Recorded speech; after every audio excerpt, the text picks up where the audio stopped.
that going to get me? Yeah, perfect. I was hoping to lay it there so I can let go and roll the cigarette. Yeah. We'll roll the cigarette first. That's just perfect. Because I've never met you before. You're like an interesting man.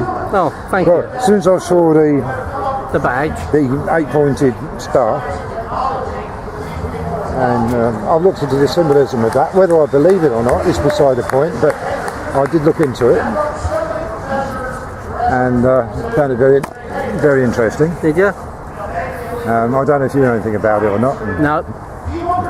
That's okay. Doesn't matter. It's not that important. No.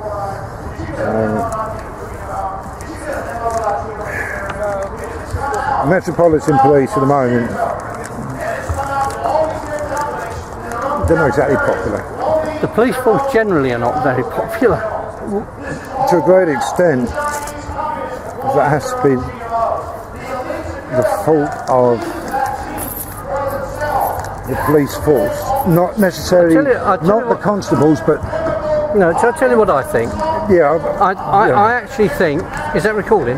Yeah. I actually think that this is all the fault of government, because what government have done is they've said to the police force, you're at real risk from the general population.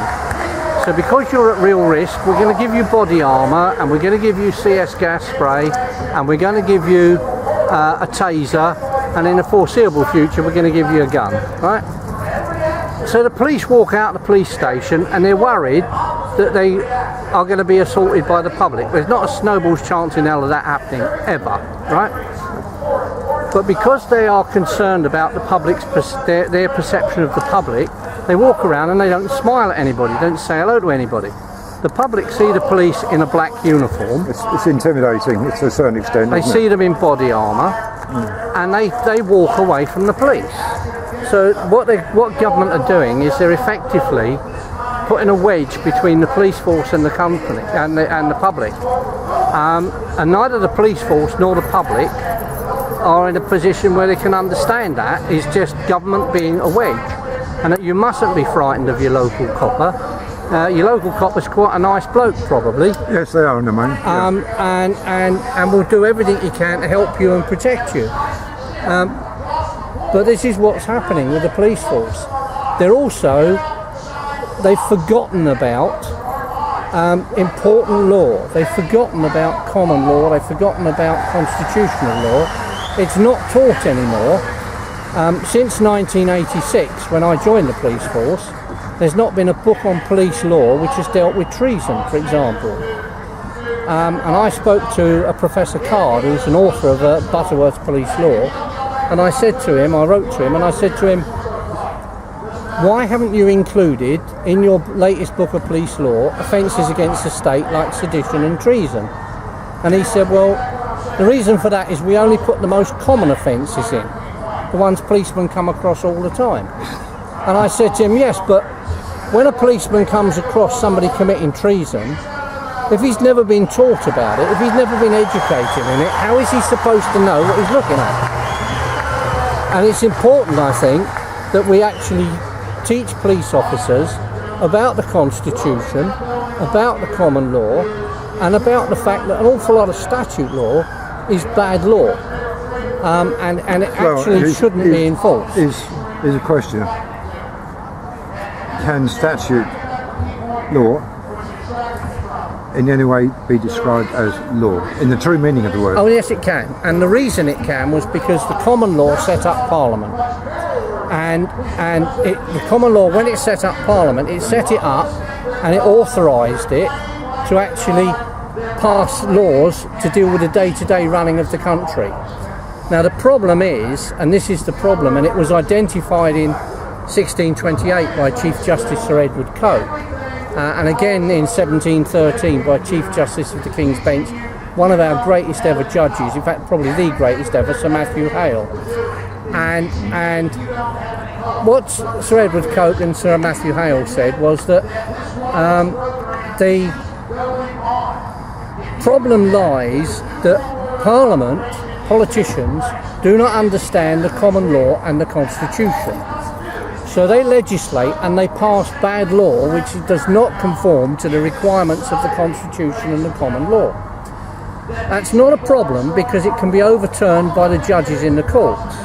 But they don't. The problem is that the judges in the courts, a lot of them, don't understand the common law and the Constitution either. And for a fact, it's not true. It's not taught in any great depth in law schools today. My daughter's got a law degree, and she's never touched treason as part of her law degree. Do you think that's deliberate policy? It's absolutely deliberate policy. And he said, but that's not a major problem because the higher courts can overturn the lower courts and enforce the common law.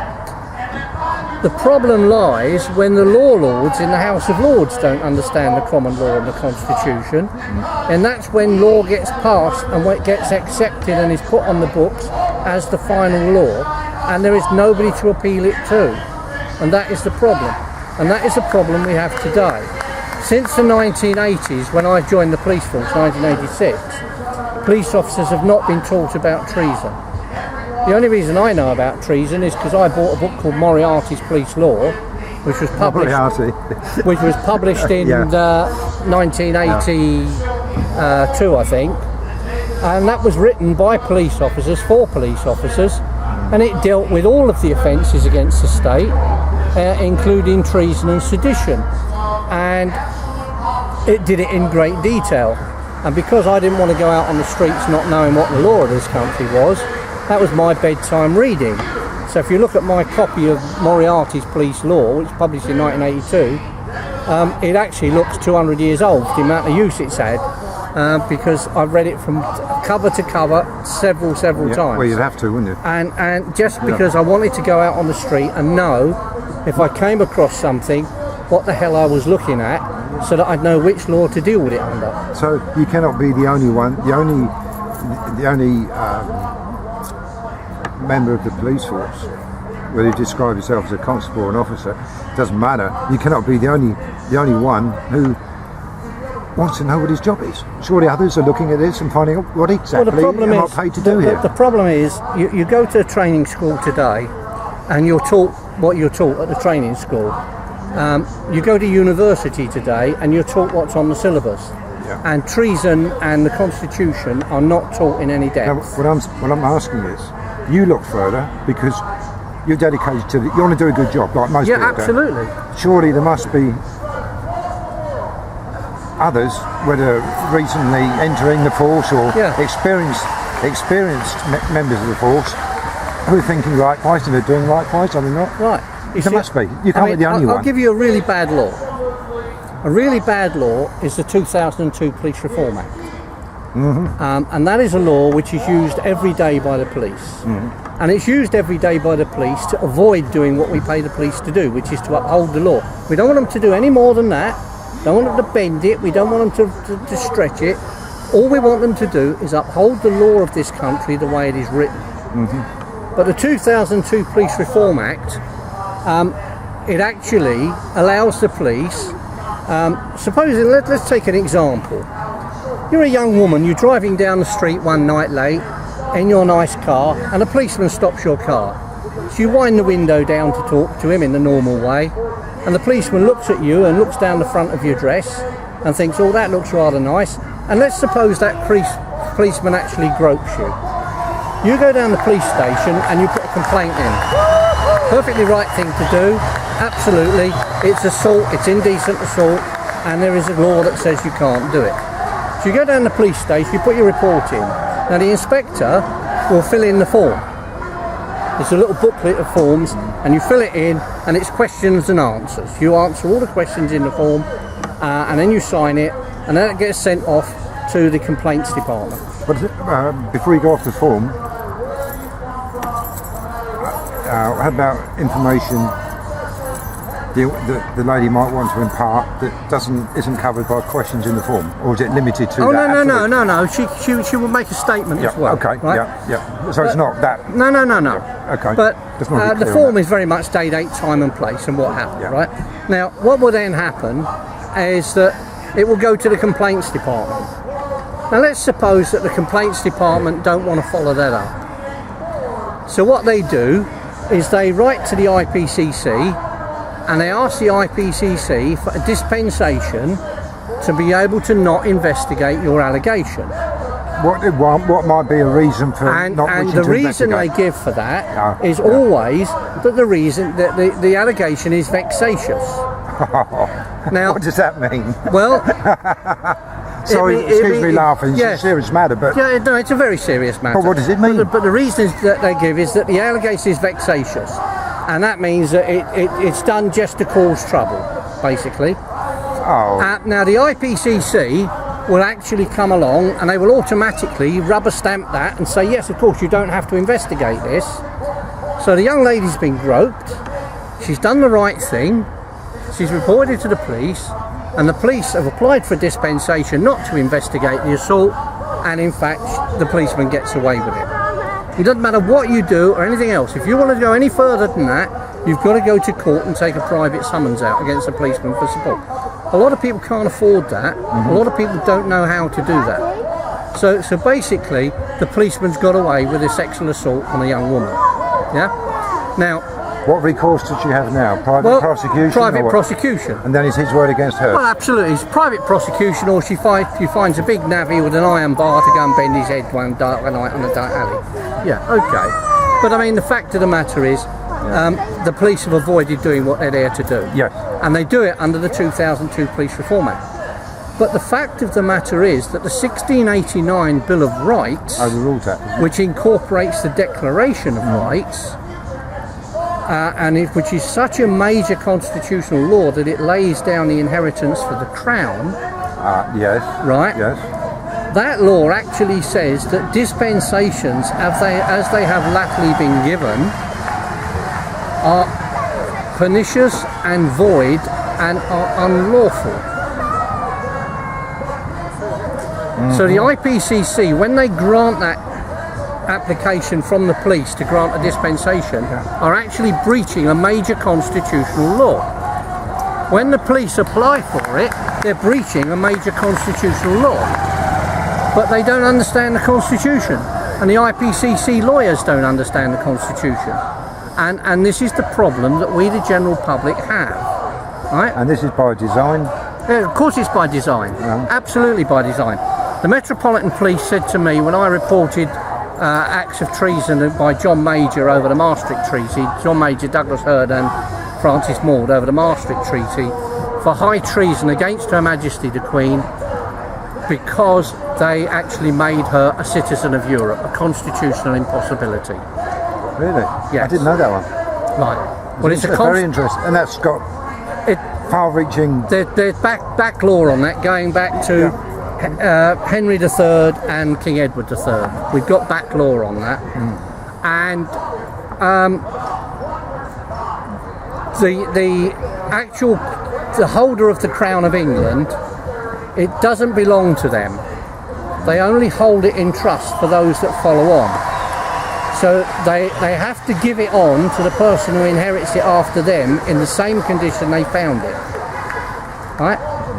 How can they do that? They can do it in a better condition. But not worse? But not worse. Is that... I don't see this happening. Well, it's not happening because the Queen doesn't understand the law. And the reason the Queen doesn't understand the law is from the age of 12 to 22, she was taught constitutional law and educated generally by a man called Sir Henry Martin. Sir Henry Martin was a Fabian, and we all know that the Fabians, in fact, want to destroy all that's good in this country. So you can bet your bottom dollar that he didn't tell the Queen exactly how much authority she actually has under the Constitution and the common law as the Queen, because the Kings of England are appointed under common law, and the things that happen which are constitutional are the various contracts that we have with our kings, like Magna Carta 1215 was a contract between the people of England and King John, not just the barons, because the barons wanted King John dead because of what he was doing to their women, but the ordinary man in the street wanted him dead because they were being suppressed by foreign mercenaries. So when they found out that there was a meeting between the barons and King John at Runnymede, thousands upon thousands of the free men of England actually took their swords out of the cupboard and their bows and arrows, and they just all trooped off to Runnymede. There's every chance if King John hadn't signed Magna Carta at Runnymede, he would not have left the field Question alive. on the Magna Carta. Yes? Some people have said it cannot be valid because it was signed under protest No, or under duress. no, that's not true either, because Magna Carta was a restatement of the laws of Henry I, the Charter of Liberties of Henry I. If you look at the Charter of Liberties of Henry I, and you look at Magna Carta 1215, they are virtually word for word the same document. So even if you hadn't signed it, the original would still be valid? The original would still be valid. Okay, right? That's cleared that one up. Right, Yeah. now... Good, thanks for that one. Yeah. Now, Magna Carta itself's been reissued about 30 times, none of which are legal, because none of them were made by the Estates of England. The original Magna Carta 1215 was made by the Estates of England. Now, the Estates of England are the ultimate law-giving body in this country, far higher than the King, far higher than Parliament. And what it is, it's a meeting between the Lords Spiritual, which is the bishops, Yes. the Lords Temporal, who are the barons, Yeah. and the free men of England, the commonality of us, England, which is us. Now, they all met at Runnymede, and because the King, it wasn't a parliament, because the King was in trouble, and he was basically trying to keep himself alive by signing Magna Carta. But Magna Carta itself, what happened was the Archbishop Langton, who was King John's Archbishop, he actually found a copy of the Charter of Liberties, and he took it along to the barons, and he said to the barons, look guys, this looks like a big good law here, what do you think? And the barons looked at it and they said, oh yeah, this is absolutely bloody marvellous law, you know, it protects everybody and it's really, really good law. So they rewrote it as Magna Carta, which King John then had to sign at Runnymede, and if he hadn't signed it, there's every chance he would have ended up dead. So he signed it, but he was actually only signing a reissue, basically, of the Charter of Liberties. Yeah, I've got that. So that's why Magna Carta 1215 is good. But because it was signed between the King and the Estates of England, it is a legally enforceable contract, just like any other legally enforceable contract. You buy a car on hire purchase, you don't pay for it, the hire purchase company take you to court in order to recover the car. Yeah? And it's exactly the same with Magna Carta. If the Queen doesn't do what Magna Carta says she has to do, then we could take her to court and ask her to comply with the terms of Magna Carta. But she hasn't really, has she? No, she hasn't. No. But then she doesn't know, because she's been badly educated by Sir Henry Martin. I've heard it said recently that as the Queen is fully aware of the situation. Now, whether it's true or not, there's a quote from someone else who will remain nameless. So she knows exactly the situation, but she is under pressure, whether it's threat, blackmail, it would be blackmail, but it's threat or whatever, to keep her mouth shut. And the one who told me this said that it was a code word which you will give to the military, and when that happens, the military will say, right, this is it, and all the criminals, the real criminals, be arrested and out. There's not a damn thing they'll do about it. No. Is there any? Have you heard of that? Is there any truth? Well, I haven't heard of that, but is it a possibility? Oh, I think it's a real possibility, and I'll tell you why. Yeah. There was a man called John Gourier. Now, John Gourier was a major in the army, and he spent an awful lot of time attached to the royal family. And he knows the royal family. He knew he died last year or the year before, but he knew the royal family very, very well. And I said to him one day, I said, John, who was your best mate in the royal family? He said, what do you mean? I said, well, whose door could you go and bang on at 3 o'clock in the morning and say, I need a bed because the wife just chucked me out? And he said, oh, Prince Charles. Immediately, Prince Charles. Now, what John Gourier's told me is that the Queen herself is absolutely hopping mad about what's happening to the country, but feels that she can't do enough about it. She can't do anything about it. And if you remember, she told Paul Burrell, Diana's butler, that there are dark forces at loose in this land. Yes, I remember that quote. Yeah. Over which she has no control. Yeah. Right? Yeah, I remember that one. So basically,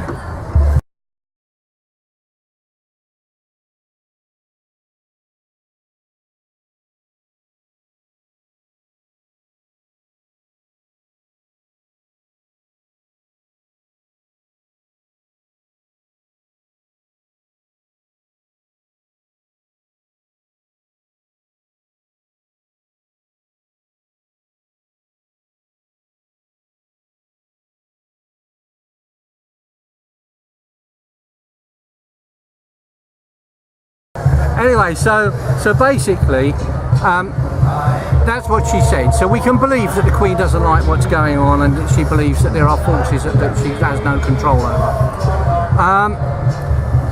John Gurrier said, if you mention the European Union in front of Princess Anne, the air is bluer than any barrack room he's ever been in his life. Princess Anne hates the European Union with a vengeance. And in fact, I did write to the Queen and say to her, look, you know, nobody lives forever, but please, when you die, can you ensure that Princess Anne gets the crown? Because she's the only one with any bottle among the lot of your sons, as far as I can see. You get an acknowledgement, but that's about it. Really. That's all you get, is it? Yeah. Acknowledgement from the Secretary. But I mean, basically, if you look at the various things that are here, the Petition of Rights, contract between the King and the people, the Bill of Rights of 1689, it's a contract between the King and the people. And like all contracts, they're legally enforceable. The problem is, it's no good you going to your local police station and saying, I want to see the Chief Superintendent, because you go in there and you say to him, I want you to go out and arrest people and enforce this contract between the Queen and the people, and he'll look at you as though he's mad, as though you're mad, because he's never heard of Magna Carta or the Bill of Rights. And when you talk to these people about it, and I talk to policemen about it when I'm reporting treason, and they say, but that's a really old law. And you say to them, yes it is, but it's a good law and it's still on the statute books, and it's your job to uphold it. And they find that difficult to deal with, because it's entirely against all their training. Totally different paradigm, isn't it? Absolutely. And I would like a chance, and in fact I have asked, but I've not been given it, the chance to talk at the Police Federation, because I think that policemen should be taught about the Constitution. I think they should understand the Constitution, and then they would understand when they're being asked to do something illegal. You know? Yes. Now, I said earlier, I've spoken to several police constables, police officers, whatever term you want to use. But I know there's a difference. And I say particularly an inspector, and I said to him, sooner or later, all of you, you're going to have to make a choice. Are you going to choose upholding the law, or what to me is corporate legislation? When that time comes, what are you going to choose? He knew what the right choice was, or is, or will be. He said it's going to be a difficult choice. Now, what would you say to that man or anyone who gave that answer? My understanding is that 1/3 of the police force of this country have made it clear that when push comes to shove, they would actually go to war with the other 2/3 of the police force in order to get this country back where it ought to be. Now, so what we have to do is get to the other 2/3. I actually don't believe it's that the odds are that bad.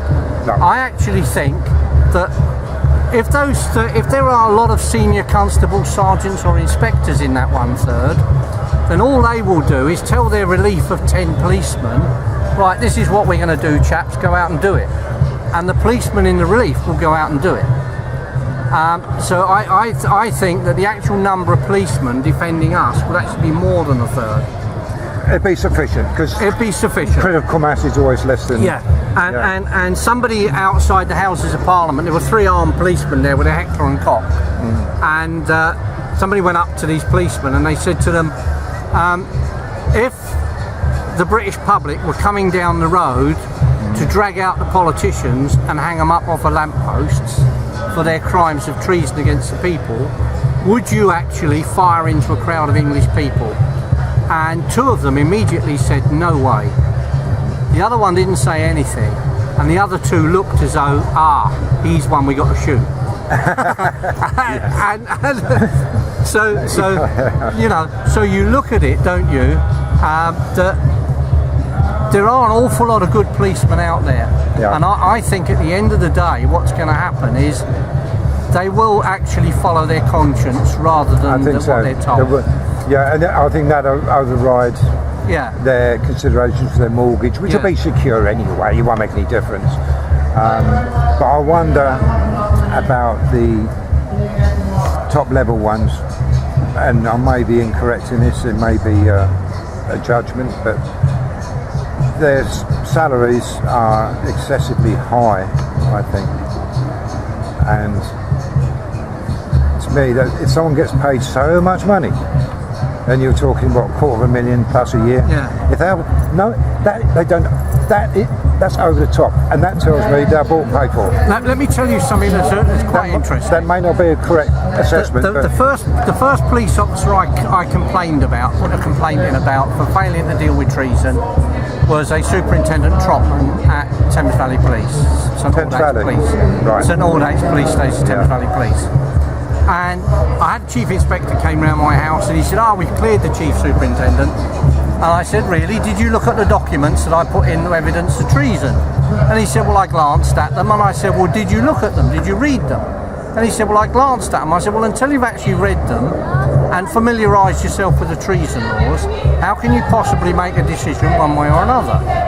And he said, well, we've cleared him because we don't want the Chief Constable's photograph on the front page of every newspaper as being the Chief Constable investigating the government for treason. Well, I have a lady Chief Constable, Sarah Thornton. So I said to him, well, actually, I'm not asking you to investigate the government, I'm asking you to investigate a lot of people who were government ministers and are now retired. And I'm also, Sarah Thornton, she's a Chief Constable, she must have had her photograph taken 1,000 times, and so having her picture taken isn't that bad for her, and I'm not actually asking her to appear topless on page 3. And he said, we're not going to do it, we've cleared the superintendent. And then he said what I was hoping they wouldn't notice, because I knew this from day one, because I was quite a good policeman. He said, if we were to prosecute anybody on the evidence that you've given us who worked with Edward Heath, we would probably get a conviction. Understand, the evidence I've put in is basically government documents. By the time the police have arrested them and then done a Section 17 search, Section 18 search on their premises, and actually taken all of their personal papers, these people are arrogant. They brag about what they've done. It's all going to be all over their papers, all over their things. Yeah. Douglas Hurd in his biography admits to going out of his way to help Edward Heath betray this country. He thought Edward Heath was some sort of a brilliant bloke. I've actually worked in Edward Heath's house in my day job as a French polisher. He was actually the most odious man I've ever met in my life. But nevertheless, they said that.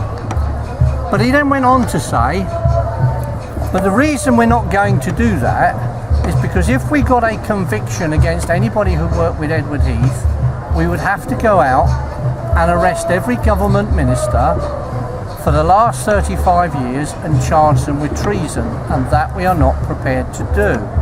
Reason? And I said to him, well, you're not allowed to make that decision on that basis.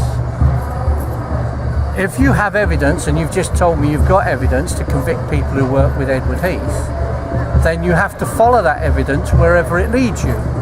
And if that leads you from government minister to government minister to government minister up to the present day, then you have to follow the evidence where it takes you. You don't get to decide which evidence you accept and which ones you don't, which people you charge and which ones you don't. And they say they do. And they quote the Regina versus the Commissioner of the Metropolis, ex parte Blackburn, 1968, in which the police claim that Lord Denning said that the Commissioner of Police has a right to decide which crimes he investigates and which ones he doesn't.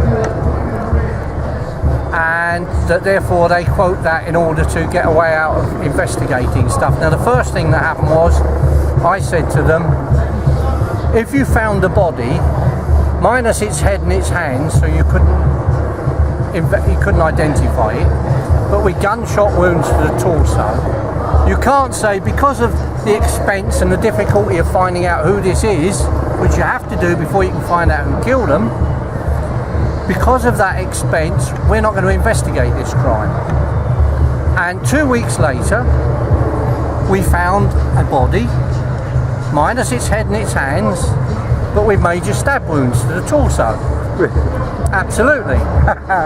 So I wrote to the police and I said to them, I have friends in exceedingly high places who've just made the point forcibly that I'm making to you.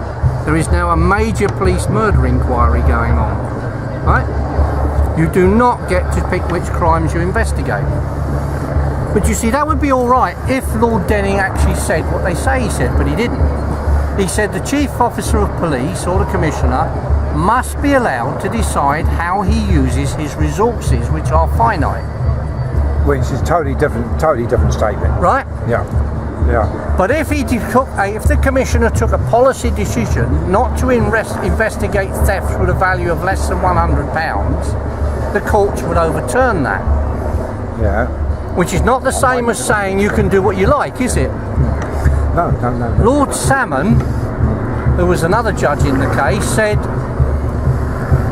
where the Commissioner decides not to prosecute young teenage boys who've had sex with girls just under the age of 16, this is a proper use of his discretion. And in any case, if it was taken to court, the courts, because of the age differences, is not being that great, the courts would be unlikely to give any punishment, right? But if a Chief Officer of Police said that he wasn't going to investigate housebreaking, then every householder in the area could apply to the courts for an order of mandamus to force him to investigate housebreaking, and the court would issue it. I've heard this several times very, very recently. Right. This mandamus. Right. Lord Davis, the third judge, he said, and I quite like Lord Davis because what he said was quite strong in judicial language, and he said that the case advanced so eloquently by the Metropolitan Police's barrister is both bold and startling, and if the courts were to accept it, it would place the police above the law, and that the courts will never do. So the police, in order to investigate, get out of investigating a crime they don't like, quote Denning, or they misquote Denning, and they do this in letter form. Now, if you write a letter with the intention that somebody is going to believe what's in that letter, and that letter is a lie, which this letter is, Deception. then what it is, it's what's known as issuing a false instrument, which is a crime under the Theft Act. So basically, the police are breaking the law by issuing that letter telling you that they get the right to decide because Lord Denning said so, because Lord Denning didn't. And they're misquoting him right from the start. So it's a whole mountain built on nothing. Yeah. The whole mountain built on nothing, and what it needs is we need to educate the police into what the law of this country actually is, because I'll guarantee most of them don't know. And the other thing which went wrong with the police, it started to go wrong when I was in the police force, and they came round and they said, right, we're having a point system. If you give out an endorsable fixed penalty ticket, you get 3 points. And your points add up to the end of the year as to whether you get a good report, a bad report, or an indifferent report, right? If you arrest a rapist or a murderer, you get 3 points. And the gold star. Right? If you want to get a good report at the end of the year, because rape is not a common enough crime, because murder is even less common, right? The man who spends 6 or 8 weeks tracking down a rapist or 3 months tracking down a murderer still only gets 3 points. Whereas the policeman who stands the other side of a set of traffic lights for 8 hours and gives out, say, 10 or 12 fixed penalty tickets has got 36 points on that one day alone. And basically, there is a thing with the police on this point system, which they brought in when I was policing, and which I have to tell you, I told them fuck off, I'm not going to do it, bollocks, go away. There is an incentive for the police to pick on the poor motorist all the time. Well, of course, yeah. Because that way, anybody can stand by a keep left sign. I used to do it a lot. And when people turn left, you stop their car. Now, you can give them a fixed penalty ticket. I never did. I gave them words of advice. The road traffic signs are there to save lives. You should comply with them.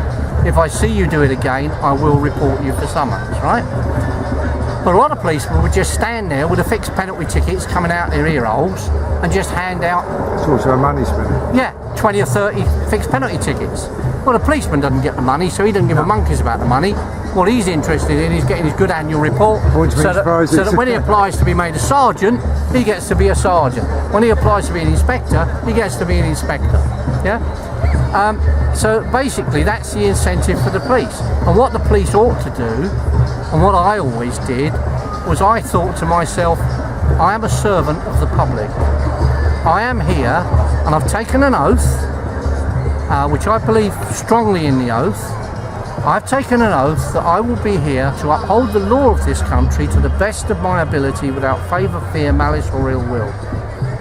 And I took that oath to our Sovereign Lady the Queen and before God. It's my job to protect the public. I know I can do that by taking somebody who's just hit somebody over the head with an iron bar and arresting them and sending them to jail. Or I can do that by words of advice rather than a fixed penalty ticket. Yes. Or I can do that by minimising, if I'm going to make an arrest, I can minimise the charge. If I arrest somebody for drink drive, which I have to do because drink drivers kill people, so I have to do that to protect other people. I've arrested him for drink drive. In the process of arresting him for drink drive, I've been subjected to a considerable amount of abuse. Right? So I could write all that in my notes, yeah, which I do, because my notes were always accurate. But I don't charge them with obstructing an officer or resisting arrest or anything else. The fact the man is a fucking idiot, well, I'm not going to make that worse. It's an understanding of human nature, I mean... Well, that's right. So I'm not going to make it any worse for him than I absolutely have to.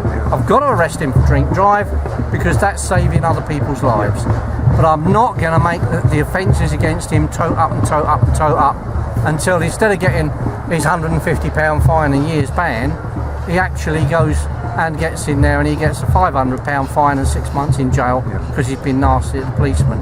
And in fact, when they brought the Public Order Act 1986 in, when I was at training school, I joined in 1986, they said to me, you can't insult a policeman. No, that's what they told me. Because a police officer is supposed to be a person of more than ordinary firmness. Right? So you can't insult a policeman. And the very first policeman, who actually was a Metropolitan Police officer, actually arrested somebody under Section 4 of the Public Order Act for abusive language to the policeman. And this went round the police like wildfire. And all of the policemen that I knew couldn't understand why he'd arrested him for that. Because you can't insult a policeman. So what might be foul and abusive... What are you saying is that they're no bad, no matter what you say to them is a compliment? Well, no. What I'm saying is that... No, I know. If somebody abuses you, that could cause you fear, alarm and distress. But you're above that. But because a policeman is a person of more than ordinary firmness, they can't be caused fear, alarm and distress. Therefore, their crime doesn't work because there has to be somebody suffering fear, alarm and distress. But the policeman can't because he's more than above ordinary firmness. I see, so it's not can't as in not allowed to, but can't as impossible for him. Well, which is total falsity anyway, because you're human beings after all. You can be, because he's a policeman and that's par for the course. If you get some madman coming at the average copper with an axe, he's going to shit himself. Well, yes, but you see, with the axe, then you've got, haven't you? You've got an intended offensive weapon. So you arrest him for the intended offensive weapon. Well, no, you have to. I mean. I understand. You're doing your job. I mean, But so you're talking about? Are you talking about physical abuse or verbal abuse? Yeah, physical or verbal. Yeah. I mean, I had to go into a minicab office where there was a 6'3" Abyssinian, 6'6" Abyssinian, who was threatening the staff with a 12-inch kitchen knife. And when I walked through the door, he looked at me, and I always carried a clipboard with me because I never saw any point in writing stuff in my pocketbook to go back to the police station to write it on a form. So I took all the forms with me. So I just fill in the form in the street where I am. So if I go report your burglary, I fill in the crime report where I am. Yeah. Your damage to your car, crime report where I am. Right? I do all that. So I carry this form, which was quite thick, and it had lots of bits and pieces in it. And as soon as I saw him looking at me with a knife, I threw the folder at his head. He ducked. I grabbed him in a wrist lock, disarmed him of the knife, threw it across the room, threw him up against the wall, handcuffed his arms behind his back, and then went over when I had the time and picked up the knife with my clipboard so that I didn't touch the knife at all. Your attitude stinks and all. Right, Fuck the hips. so basically that's you know, it's an occupational hazard, isn't it? Yes. Yeah. But then again, it's not my choice of occupation, but for those who choose it, they get the training and they've got the attitude for it. Well, full marks. I've always said you can train a chimpanzee to be a policeman. Yeah. Good police officers are born. Yeah. Because you know what is policing. You set something. It's like when I was with the Navy. I used to train sea cadets for 30 odd years. I spent a lot of time training away with the Navy, and you come across gunnery officers. Now, gunnery officers learn how to fire guns, and you've got a book, and a book tells you everything that you can do with a gun. So you don't have to think, because the book's already done it for you. So you can train a policeman to follow the book. Yes. But now, come on, you're dealing with human beings. But a good police officer, born police officer, will actually follow his common sense. Well, it's like being a teacher. That's right. You know, good teachers are born, aren't they? And that's right. And if you look at things like ADHD today, which is just about every kid and his uncle has been diagnosed with ADHD. They're bored out of the schools, mate. And what I say about that is, there's nothing wrong with the kids today. Nothing wrong with them at all. There was nothing wrong with the kids when I was a kid. The problem is, when I was a kid, we had teachers who could instill wonder into you. And today, you've got teachers who can't. And when you can't instill wonder into a kid, he's going to look out the window. And when he looks out the window, the teacher says, oh, well, he's not paying attention. Next thing you know, he's on ADHD medicines, doped out of his brain. Yes, and the only thing, what you should be doing is sacking the teacher and employing a teacher who knows what day of the week it is. Well, we know, the psychiatrists now have got a psychiatric illness for every emotion, and I, proud to say, I suffer from ODD. Do you? I've never even heard of it. It's called oppositional defiance disorder. Have you? And the symptoms, it's in the book, and the symptoms are not disagreeing with the status quo, arguing with authority, blah, blah, blah. And if, on the basis of that, you can be sectioned. Yeah, well, I've got that as well then, because I argue with authority. Well, you've got let me tell you a story about. Let me tell you. You've got over 1,000 nuts here. Let me tell you a story about a psychiatrist, right?